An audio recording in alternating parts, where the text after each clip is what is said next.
ಎಲ್ರಿಗೂ ನಮಸ್ಕಾರ. ಇನ್ಫೋಸ್ಟ್ರೀಮ್ ಯೂಟ್ಯೂಬ್ ಚಾನಲ್ಗೆ ಎಲ್ರಿಗೂ ಕೂಡ ಸ್ವಾಗತ. ಈ ವಿಡಿಯೋದಲ್ಲಿ ನಾವು KNN ಪ್ರಾಬ್ಲಮ್ ಅನ್ನ ಡಿಸ್ಕಸ್ ಮಾಡ್ತಾ ಹೋಗೋಣ. ಸೊ KNN ಅಂತ ಅಂದ್ರೇನು, ಕೆ ನಿಯರೆಸ್ಟ್ ನೈಬರ್, ಸರಿನಾ? ಸೊ ಅವರು ಕೆ ವ್ಯಾಲ್ಯೂನ ಸ್ಪೆಸಿಫೈ ಮಾಡ್ತಾರೆ. ಯಾವ ರೀತಿ ಅಂತ ನಾವು ಡಿಸ್ಕಸ್ ಮಾಡೋಣ. Given training instances, 4 training instances ಗಳನ್ನ ಕೊಟ್ಟಿದ್ದಾರೆ. I1, I2, I3 ಮತ್ತೆ I4. Each having 2 attributes x1 and x2. So ಪ್ರತಿಯೊಂದು ಇನ್ಸ್ಟೆನ್ಸ್ಗೂ ಕೂಡ 2 ಅಟ್ರಿಬ್ಯೂಟ್ಸ್ ಇದೆ, x1, x2, x1, x2, ಸರಿನಾ? Compute the label for the test instance T1 is equal to 3, 7 using the 3 nearest neighbors. ಅಂತಂದ್ರೆ ಈ ಏನ್ point ಇದೆಯಲ್ಲ, ಇದಕ್ಕೆ 3 ನಿಯರೆಸ್ಟ್ ನೈಬರ್ಸ್ ಅನ್ನ ಹುಡುಕ್ಬೇಕು. ಸೊ ಇಲ್ಲಿ ಕೆ ವ್ಯಾಲ್ಯೂ ಏನಂತ ಗೊತ್ತಾಯ್ತು, 3 ಅಂತ ಗೊತ್ತಾಯ್ತು, ಯಾಕಂದ್ರೆ 3 ನಿಯರೆಸ್ಟ್ ನೈಬರ್ಸ್. ಸೊ ಇವಾಗ ಕೆ ವ್ಯಾಲ್ಯೂ ಏನಾಯ್ತು, 3. 3 ನಿಯರೆಸ್ಟ್ ನೈಬರ್ಸ್ ಗಳನ್ನ ನಾನು ಹುಡುಕ್ಬೇಕು. ಯಾವ ಇನ್ಸ್ಟೆನ್ಸ್ ಗೆ? T1 is equal to 3, 7. Simple. So ಈ KNN ನಲ್ಲಿ ಡಿಫರೆಂಟ್ ಟೈಪ್ಸ್ ಆಫ್ ಪ್ರಾಬ್ಲಮ್ಸ್ ಗಳು ಬರ್ತಾ ಇರ್ತವೆ. ಅವುಗಳನ್ನೆಲ್ಲಾನು ಕೂಡ ನಾನು ಪ್ಲೇ ಲಿಸ್ಟ್ ಅಲ್ಲಿ ಅಪ್ಡೇಟ್ ಮಾಡಿರ್ತೀನಿ, ನೀವು ನೋಡಬಹುದು. ಈಗ ಯಾವ ರೀತಿ ಈ ಪ್ರಾಬ್ಲಮ್ ಅನ್ನ ಸಾಲ್ವ್ ಮಾಡಬೇಕು ನೋಡಿ. ಫಸ್ಟ್ 4 ಕಾಲಮ್ ಗಳನ್ನ ಕೊಟ್ಟಿದ್ದಾರೆ ಕೊಟ್ಟಿರುವಂತ ಪ್ರಾಬ್ಲಮ್ ಅಲ್ಲಿ. ಈಗ ನಾವು ಸ್ಟೆಪ್ 1 ಅಲ್ಲಿ ಏನ್ ಮಾಡ್ತೀವಿ ಅಂತಂದ್ರೆ 2 ಕಾಲಮ್ ಗಳನ್ನ ಎಕ್ಸ್ಟ್ರಾ ಆಡ್ ಮಾಡ್ಕೊಂತೀವಿ. ಒಂದು ಯೂಕ್ಲಿಡಿಯನ್ ಡಿಸ್ಟೆನ್ಸ್. ನೆಕ್ಸ್ಟ್ ಎರಡನೇದು ಯಾವುದು ಅಂತಂದ್ರೆ ರ್ಯಾಂಕ್, ಸರಿನಾ? ನೈಬರ್ ರ್ಯಾಂಕ್ ಅಂತನಾದ್ರೂ ಕರಿಬಹುದು ಅಥವಾ ರ್ಯಾಂಕ್ ಅಂತ ಕರಿಬಹುದು. 2 ಕಾಲಮ್ ಗಳನ್ನ ಎಕ್ಸ್ಟ್ರಾ ಆಡ್ ಮಾಡ್ಕೋಬೇಕು. ಸೊ ನಾನು ಇಲ್ಲೇ ಆಡ್ ಮಾಡಿದ್ದೀನಿ, ನೀವು ನೆಕ್ಸ್ಟ್ ಒಂದು ಹೊಸದಾಗಿ ಟೇಬಲ್ ಅನ್ನ ಕನ್ಸ್ಟ್ರಕ್ಟ್ ಮಾಡ್ಕೊಂಡು ಯೂಕ್ಲಿಡಿಯನ್ ಡಿಸ್ಟೆನ್ಸ್ ಮತ್ತೆ ರ್ಯಾಂಕ್ ಅನ್ನ ಆಡ್ ಮಾಡ್ತಾ ಹೋಗಿ. ಈಗ first Euclidean distance of each and every instance ಅನ್ನ ಕಂಡುಹಿಡಿಬೇಕು. ಸೊ ಈಗ ಯೂಕ್ಲಿಡಿಯನ್ ಡಿಸ್ಟೆನ್ಸ್ ಅನ್ನ ಯಾವ ರೀತಿ ಕಂಡುಹಿಡಿಯೋದು? ಸಿಂಪಲ್ ನೋಡಿ, x1 ಗೊತ್ತಿದೆ, x2 ಗೊತ್ತಿದೆ, ಇದನ್ನ a ಮತ್ತೆ b ಅಂತ ತಗೋಣ, ಸರಿನಾ? So root of x1 minus a whole square plus x2 minus b whole square, ಸರಿನಾ? x1 ವ್ಯಾಲ್ಯೂ ಏನಿದೆ 7 ಮೈನಸ್ a ವ್ಯಾಲ್ಯೂ ಏನಿದೆ 3 whole square plus x2 value ಏನಿದೆ 7 ಮೈನಸ್ b ವ್ಯಾಲ್ಯೂ ಏನಿದೆ 7 whole square. ಸೊ ಇದೇ ರೀತಿ ಪ್ರತಿಯೊಂದು ಸ್ಟೆಪ್ ಅಲ್ಲೂ ಕೂಡ ಸಾಲ್ವ್ ಮಾಡಬೇಕು. ರೂಟ್ ಆಫ್ x1 ವ್ಯಾಲ್ಯೂ ಏನು 7 minus a value is 3 whole square plus x2 value is 4 minus b value is 7 whole square. Next root of x1 value is 3 minus a value is 3 whole square plus x2 value is 4 minus b value is 7 whole square. Root of x1 value is 1 minus a value whole square plus x2 value is 4 minus b value that is 7 whole square. ಇಷ್ಟೇ, simple. So ಇವಾಗ simplify ಮಾಡ್ಕೊಳ್ಳಿ. 7 minus 3 ಅಂತಂದ್ರೆ ಎಷ್ಟಾಗುತ್ತೆ? 4. So root of 4 square plus 7 minus 7 will be 0. 0 square ಅಂತಂದ್ರೆ 0 ಆಗಿ ಉಳ್ಕೊಳ್ಳುತ್ತೆ. So ಇವಾಗ ಇದನ್ನ ಇನ್ನೂ ಸಿಂಪ್ಲಿಫೈ ಮಾಡ್ಕೊಬೇಕು ಅಂತಂದ್ರೆ 4 4s are 16. So root of 16 will be equal to 4. ಇನ್ನು ಸಿಂಪಲ್ ಟ್ರಿಕ್ ಅಂತಂದ್ರೆ ಸ್ಕ್ವೇರ್ ರೂಟ್ ಕ್ಯಾನ್ಸಲ್ ಮಾಡೋದು ಆಯ್ತು. ನೆಕ್ಸ್ಟ್ 7 minus 3 ಅಂತಂದ್ರೆ ಎಷ್ಟಾಗುತ್ತೆ? 4 ಸ್ಕ್ವೇರ್, ಯಾಕಂದ್ರೆ ಹೋಲ್ ಸ್ಕ್ವೇರ್ ಇರೋದು. 7 minus 3 is 4 whole square plus 4 minus 7 ಅಂತಂದ್ರೆ ಎಷ್ಟಾಗುತ್ತೆ? Minus 3 whole square which will be equal to 4 square ಅಂತಂದ್ರೆ it will be 16 plus minus 3 into minus 3 ಆಗ್ತಲ್ವ, ಮೈನಸ್ 3 ಹೋಲ್ ಸ್ಕ್ವೇರ್ ಅಂತಂದ್ರೆ minus into minus plus. So 3 square ಅಂದ್ರೆ 9 plus 16 ಎಷ್ಟಾಯ್ತು? 25. Root 25 ಅಂತಂದ್ರೆ value will be equal to 5. Next root of 3 minus 3 will B 0 square ಅಂತಂದ್ರೆ 0ನೇ. 4 minus 7 ಅಂತಂದ್ರೆ minus 3 whole square ಆಗುತ್ತೆ. So minus 3 whole square ಅಂತಂದ್ರೆ minus into minus plus 3 3s are 9. So root 9 ಅಂತಂದ್ರೆ value will be 3. Next 1 minus 3 ಅಂತಂದ್ರೆ ಎಷ್ಟಾಗುತ್ತೆ? Minus 2 whole square plus 4 minus 7 ಅಂತಂದ್ರೆ ಎಷ್ಟಾಗುತ್ತೆ? ಮೈನಸ್ 3 ಹೋಲ್ ಸ್ಕ್ವೇರ್, ಸರಿನಾ? ಸೊ ವ್ಯಾಲ್ಯೂ ಎಷ್ಟಾಗುತ್ತೆ? 2 ಸ್ಕ್ವೇರ್ ಮೈನಸ್ 2 ಸ್ಕ್ವೇರ್ ಅಂತಂದ್ರೆ ಮೈನಸ್ ಮೈನಸ್ ಪ್ಲಸ್ ಆಗುತ್ತೆ. 2 2s are 4 plus 3 3s are 9. 9 plus 4 ಅಂತಂದ್ರೆ root 13. So root 13 value will be equal to 3.6. ಸೊ ಈಗ ರ್ಯಾಂಕ್ ಅನ್ನ ಯಾವ ರೀತಿ ಬರೆಯೋದು? ಸಿಂಪಲ್.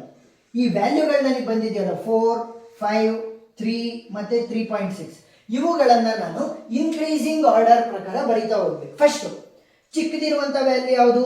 3. ಸೊ ಅದಕ್ಕೆ ರ್ಯಾಂಕ್ 1 ಅಂತ ಬರೀಬೇಕು. ನೆಕ್ಸ್ಟ್ ಚಿಕ್ಕದಿರುವಂತದ್ದು ಯಾವುದು? 3.6, ಅದಕ್ಕೆ 2.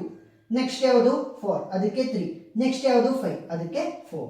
ರ್ಯಾಂಕ್ ಅನ್ನ ಕೊಡ್ಬೇಕಷ್ಟೇ, ಚಿಕ್ಕದ್ರಿಂದ ದೊಡ್ಡದು. ಫಸ್ಟ್ ಫುಲ್ ಎಲ್ಲದಕ್ಕಿಂತ ಚಿಕ್ಕದಿದ್ದು 3, ಸೊ ಅದಕ್ಕೆ 1. ನೆಕ್ಸ್ಟ್ 3.6 ಅದಕ್ಕೆ 2.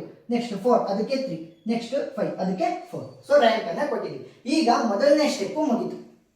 ಈಗ ಮೊದಲನೇ ಸ್ಟೆಪ್ ನ ಪ್ರಕಾರ ನಮಗೆ ಬೇಕಾಗಿರುವಂತದ್ದೇನು? 3 ನಿಯರೆಸ್ಟ್ ನೈಬರ್ಸ್. ಸೊ ರ್ಯಾಂಕ್ ಅನ್ನ ನಾನು ಕೊಟ್ಟಿದ್ದೀನಿ. ಇದರ ಪ್ರಕಾರ 3 ಜನನ ನಾನು ಸೆಲೆಕ್ಟ್ ಮಾಡಬೇಕು. 3 nearest neighbours 1 2 3. So 3 nearest neighbours ಅಂತ ಅಂದ್ರೆ ಏನಾಗುತ್ತೆ, ಡಿಸ್ಟೆನ್ಸ್ ಹತ್ರ ಇರುತ್ತಲ್ವಾ, ಸೊ ಅದಕ್ಕೋಸ್ಕರನೇ ಡಿಸ್ಟೆನ್ಸ್ ಮೇಲೆ ಅಲ್ವಾ ರ್ಯಾಂಕ್ ಕೊಟ್ಟಿರೋದು ನಾವು. ಸೊ ಅದ್ರ ಪ್ರಕಾರ 1 2 3 ಅಂತ ನಾವು ಸೆಲೆಕ್ಟ್ ಮಾಡ್ಕೊಂಡಿದ್ದೀವಿ.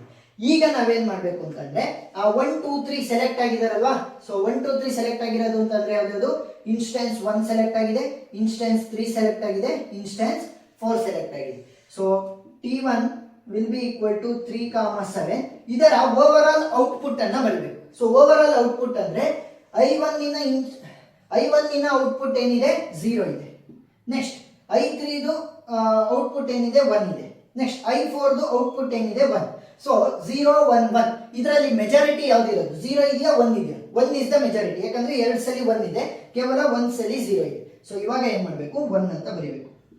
ಬರ್ದಿದ್ದು ನಾವು ಸಿಂಪಲ್, ಮೆಜಾರಿಟಿ 1 ಇದ್ದಿದ್ದು, ಅದಕ್ಕೋಸ್ಕರ ನಮಗೆ ಸೆಲೆಕ್ಟ್ ಆಗಿದ್ದಂತ I1 I3 ಮತ್ತೆ I4 ಇನ್ಸ್ಟೆನ್ಸ್ ಗಳಲ್ಲಿ ಸೊ ಔಟ್ಪುಟ್ ಗಳನ್ನ ನೋಡಿದಾಗ ಒಂದು ಔಟ್ಪುಟ್ 0 ಆಗಿತ್ತು, ಇನ್ನು ಉಳಿದಿದ್ದಂತ 2 ಔಟ್ಪುಟ್ 1 ಆಗಿತ್ತು. ಸೊ 0 ಮತ್ತೆ 1 ಅನ್ನ ನಾವು ಕನ್ಸಿಡರ್ ಮಾಡಿದ್ರೆ ಮೆಜಾರಿಟಿ 1 ಬಂದಿದೆ, ಅಷ್ಟೇ ಸಿಂಪಲ್. ಸೊ ನೆಕ್ಸ್ಟ್ ಸ್ಟೆಪ್ ಹೋಗೋಣ. So next step very easy, same ಇಲ್ಲಿ ಏನಿದೆ ಅದನ್ನೇ ಕಾಪಿ ಮಾಡ್ಕೊಳ್ಳಿ. First second third fourth fifth 5 column ಅನ್ನ ಆಸ್ ಇಟ್ ಈಸ್ ಕಾಪಿ ಮಾಡ್ಕೋಬೇಕು. ರ್ಯಾಂಕ್ ಅನ್ನ ಬಿಟ್ಬಿಡಿ, ರ್ಯಾಂಕ್ ಬರೆಯಕ್ಕೆ ಹೋಗ್ಬೇಡಿ. ಸೊ ಟ್ರೈನಿಂಗ್ ಇನ್ಸ್ಟೆನ್ಸ್ ಅಂತ ಬರೀತೀನಿ. Next x1, next is x2, next output, next Euclidean distance. So ಎಲ್ಲದನ್ನು ಕೂಡ ಆಸ್ ಇಟ್ ಈಸ್ ಕಾಪಿ ಮಾಡ್ಕೊಳ್ಳಿ. I1 I2 I3 ಮತ್ತೆ I4. ನೆಕ್ಸ್ಟ್ 7 7 3 ಮತ್ತೆ 1, 7 4 4 ಮತ್ತೆ 4, 0 0 1 ಮತ್ತೆ 1. ಯೂಕ್ಲಿಡಿಯನ್ ಡಿಸ್ಟೆನ್ಸ್ ಏನು ಬಂದಿರೋದು 4 5 3 3.6. ಸೊ ನೆಕ್ಸ್ಟ್ ಏನ್ ಮಾಡಬೇಕು ಅಂತಂದ್ರೆ ಈ ಯೂಕ್ಲಿಡಿಯನ್ ಡಿಸ್ಟೆನ್ಸ್ ಬಂದಿದೆಯಲ್ಲ ಅದನ್ನ ಸ್ಕ್ವೇರ್ ಮಾಡಿ. Square of the distance 4 4 16, 5 5 25, 3 3 9. So 3.6 into 3.6. So 3.6 into 3.6 value ಎಷ್ಟಾಗುತ್ತೆ 12.96. ಸರಿನಾ. ಸೊ ಇವಾಗ ಏನ್ ಮಾಡಬೇಕು ಅಂತಂದ್ರೆ inverse of the distance square ಅನ್ನ ಕಂಡುಹಿಡಿಬೇಕು. So inverse of the distance square. So ಇದನ್ನ ನೀವು ವಾಟ್ ಅಂತನಾದ್ರೂ ಕೂಡ ಕರಿಬಹುದು, ಇನ್ವರ್ಸ್ ಆಫ್ ದಿ ಡಿಸ್ಟೆನ್ಸ್ ಅಂತಾನೂ ಕೂಡ ಕರಿಬಹುದು. So inverse of the distance ಅಥವಾ ವಾಟ್ ವ್ಯಾಲ್ಯೂ ಏನಾಗುತ್ತೆ 1/16, 1/25, 1/9, ನೆಕ್ಸ್ಟ್ 1/12.96. ಸೊ ವ್ಯಾಲ್ಯೂಗಳು ಏನಾಗ್ತಾವೆ ನೋಡಿ, 1 divided by 16 value will B 0.06. ಸಾಕು 0.06. ನೆಕ್ಸ್ಟ್ 1 divided by 25 ವ್ಯಾಲ್ಯೂ ಎಷ್ಟಾಯ್ತು 0.04. ನೆಕ್ಸ್ಟ್ 1 divided by 9 ವ್ಯಾಲ್ಯೂ ಎಷ್ಟಾಯ್ತು 0.11. ನೆಕ್ಸ್ಟ್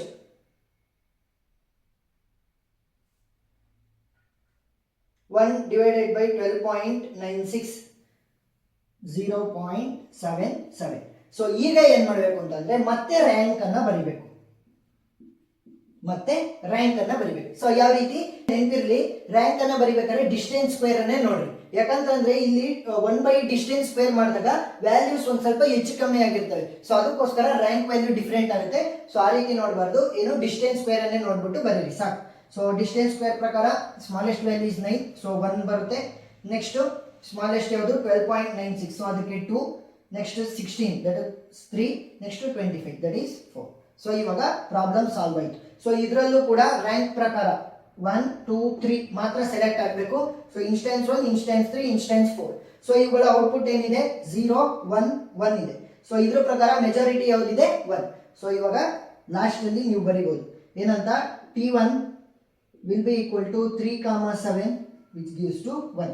ಸೊ ಔಟ್ಪುಟ್ ಏನಾಗಿದೆ 1. ಸೊ 3 ನಿಯರೆಸ್ಟ್ ನೈಬರ್ಸ್ ಯಾವುದು, ಇನ್ಸ್ಟೆನ್ಸ್ 1, ಇನ್ಸ್ಟೆನ್ಸ್ 3 ಮತ್ತೆ ಇನ್ಸ್ಟೆನ್ಸ್ 4. ಸೊ ಪ್ರಾಬ್ಲಮ್ ಅರ್ಥ ಆಗಿದೆ ಅಂತ ಅನ್ಕೊಂಡಿದ್ದೀನಿ. ಏನಾದ್ರೂ ಡೌಟ್ ಇತ್ತು ಅಂತಂದ್ರೆ ಕಮೆಂಟ್ ಸೆಕ್ಷನ್ ಅಲ್ಲಿ ತಿಳಿಸಿ, ನಾನು ಕ್ಲಾರಿಫೈ ಮಾಡ್ತೀನಿ.